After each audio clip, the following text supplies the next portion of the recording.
தேவையான பொருட்கள் என்னென்னு பார்த்துடலாம் வாங்க. இப்போ வரகரிசி வந்து 2 டம்ளர் எடுத்துருக்கேன். இந்த டம்ளரால் பாசி பருப்பு 2 டம்ளர் அரிசிக்கு வந்து அதே டம்ளரால் 1/2 டம்ளர் பாசி பருப்பு எடுத்திருக்கேன். நீங்கள் எந்த டம்ளரால் அளக்குறீங்களோ அந்த டம்ளர்லேருந்து 1 டம்ளர் அரிசிக்கு 1/4 டம்ளர் பருப்பு சேர்த்துக்கணும். இது 2 டம்ளர் அரிசினால் 1/2 டம்ளர் பருப்பு சேர்த்துருக்கேன். பருப்பை வந்து செவக்க வறுத்து எடுத்துக்கணும். நல்லா வாசம் வர்ற மாதிரி, செவக்கணும்னு அவசியம் இல்லை, வாசம் வர்ற மாதிரி வறுத்து எடுத்துக்கணும். பச்சை மிளகாய் ஒரு 5, இஞ்சி ஒரு சிறிய துண்டு, கருவேப்பிலை தாளிக்கிறதுக்கு. பச்சை மிளகாய் இஞ்சியும் நம்ம குட்டி குட்டியாக கட் பண்ணி போட்டுக்கலாம், இல்லை அம்மியில் கூட நல்லா தட்டி போட்டுக்கலாம் சாதத்தில். நான் வந்து கட் பண்ணி போட்டுக்க போகிறேன். ஜீரகம் 1 டீஸ்பூனு, மிளகு 1 டீஸ்பூனு, முந்திரி பருப்பு ஒரு 20 எடுத்து வச்சுருக்கேன். இவ்வளோதான் என்கிட்ட இருந்தது. எக்ஸ்ட்ரா இருந்தால் சேர்த்துக்கலாம், நல்லா சுவையாக தான் இருக்கும். நான் இவ்வளோதான் இருந்தது, இதை எடுத்து வச்சுருக்கேன். நெய் ஒரு 2 ஸ்பூன் எடுத்துக்கலாம். ஆயில் ஒரு 2 ஸ்பூன் எடுத்துருக்கோம். உப்பு தேவையான அளவு. கடாய் அடுப்பில் வச்சுட்டோம்.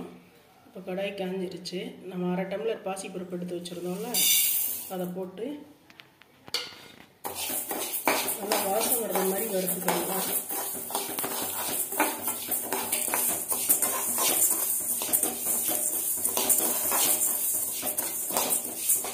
நல்லா வாசம் வந்துருச்சு. நம்ம ஸ்டவ் ஆஃப் பண்ணிவிட்டு அரிசியோடு அதை எடுத்து சேர்த்திக்கலாம். அரிசியோடு சேர்த்துக்கிட்டோம்.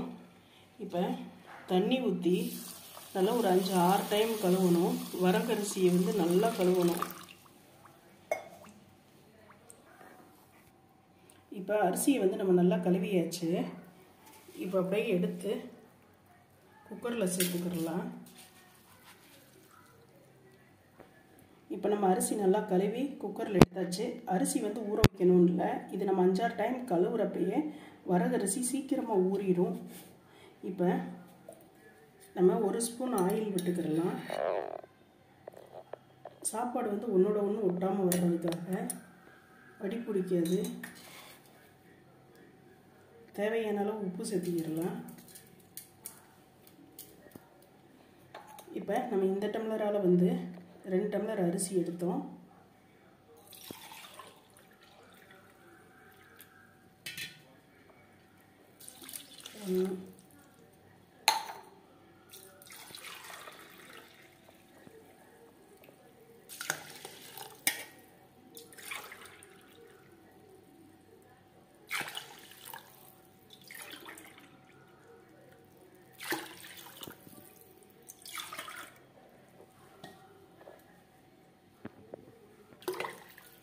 அஞ்சு டம்ளர் தண்ணி சேர்த்திக்கிட்டோம். இப்போ நல்லா உப்பு ஆயிலெலாம் எல்லா பக்கம் இதாகிற மாதிரி நல்லா கலந்து விட்டுக்கலாம்.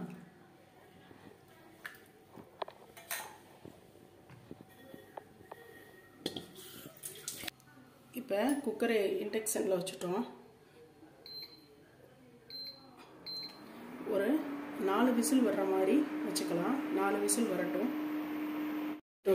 நமக்கு பொங்கல் வந்து நல்லா வெந்து வந்துருச்சு, அடி பிடிக்கலை, நல்லா வந்துருச்சு. இப்போ நம்ம தாளிப்பு கொடுத்துடலாம். வாங்க தாளிக்கலாம். இப்போ ஸ்டவ் ஆன் பண்ணி கடாயை ஸ்டவ்வில் வச்சாச்சு. இப்போ இந்த ஸ்பூனால் 2 ஸ்பூன் நெய் எடுத்துக்கிறோம்.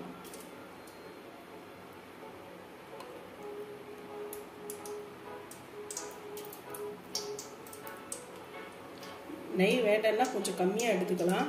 எடுத்துகிட்டு ஆயில் எக்ஸ்ட்ரா சேர்த்துக்கிடலாம். ஆயில் வந்து 1 ஸ்பூன் எடுத்துக்கிறேன். இந்த ஸ்பூனோட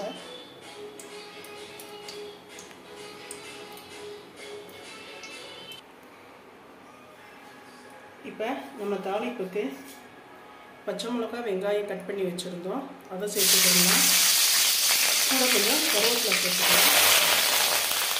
பச்சை மிளகாய் இஞ்சி வந்து நல்லா வணங்கி வந்துருச்சு. இந்த டைமில் வந்து முந்திரி பருப்பு சேர்த்துக்கலாம்.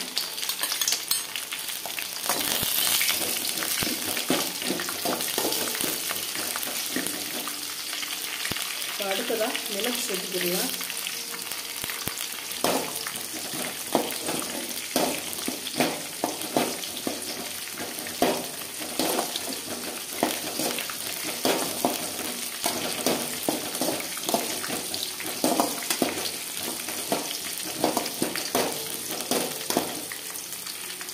சீரகம் ஒரு ஸ்பூன் வச்சுருந்தோம், அதை சேர்த்துக்கலாம்.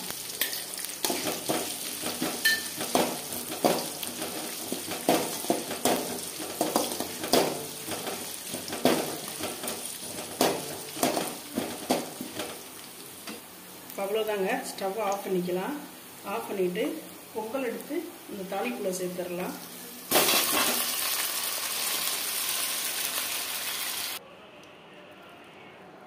இப்போ நம்ம நல்லா கிளறிக்கலாம்.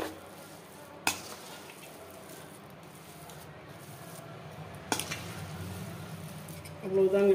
வரகரிசி வெண்பொங்கல் நமக்கு ரெடி ஆயிடுச்சு.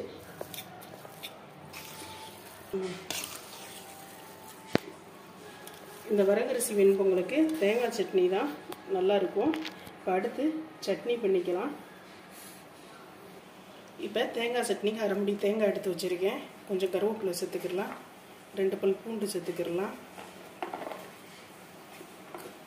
காரத்துக்கு ஏற்ற மாதிரி பச்சை மிளகாய் சேர்த்துக்கலாம். நாங்கள் கொஞ்சம் காரமாக சாப்பிடுவோம், அதனால பச்சை மிளகாய் எக்ஸ்ட்ரா சேர்த்துருக்கேன். உப்பு தேவையான அளவு சேர்த்துக்கிடலாம். பொட்டுக்கல்லை அதிகம் சேர்த்தாத ஒரு ஸ்பூன் அளவு தான் எடுத்திருக்கேன். அவ்வளோதான். சட்னி அரைக்கலாம். இப்போ சட்னி நம்ம அரைச்சாச்சு.